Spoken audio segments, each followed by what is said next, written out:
రాకుండానే ఎంత దూరం వచ్చేసిందా వీళ్ళ పొత్తు ప్రయాణం? అంతే కదా. అంటే Chandrababu Naidu style of functioning ఎప్పుడూ ఉంటుంది అంతే. అదేంటంటే మీరు దఫేదార్ని వెంట పెట్టుకు వెళ్ళినటువంటి కార్యక్రమం లాగా ఉంటుంది. దఫేదార్ని మనం ముందు వెంట పెట్టుకు వెళ్తుంటారు అనుకోండి, తుక్కుంటుంటాడు అంతే తప్పించి ఏమీ తేల్చడు, వచ్చింది ఎవరో కూడా చెప్పడు, తప్పుకుంటుంటాడు. ఫైనల్గా వచ్చేటప్పటికి వస్తాడు, వెళ్ళిపోతాడు కూడా, విషయం ఏమీ తేల్చరు. తర్వాత అక్కడ ఏ పంతులు గారిని అడిగితే కలెక్టర్ అయ్యా వచ్చింది, ఎస్పీ అయ్యా వచ్చింది అని చెప్తారు. అంటే హడావిడి చేయటం. తెలుగుదేశం ఎట్లా ఉంటుందంటే చుట్టూ మీరు రావాలండి ఇట్లాగా అనేసి బిగిన్ చేశాక రాజకీయం వచ్చాక తమ ఫోల్డ్లోకి వచ్చాడు అనుకున్నాక ఆట బిగిన్ చేస్తుంది.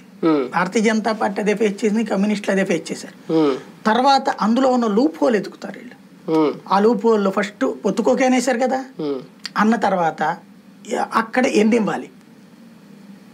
అప్పటిదాకా వాళ్ళకి మీరు వచ్చేసేయండి ముందని చెప్పేసి తిరిగాక మీకు అంత బలం లేదండి, నేను ఇదిగో ఈ సర్వే చేయించాను ఒక 4 పవర్ పాయింట్ ప్రెజెంటేషన్లు ఇచ్చేసి అక్కడ అవతలున్నటువంటి వాళ్ళల్లో ఈయనకి ఫేవరబుల్గా ఉండేవాడికి ముందే దూతారు.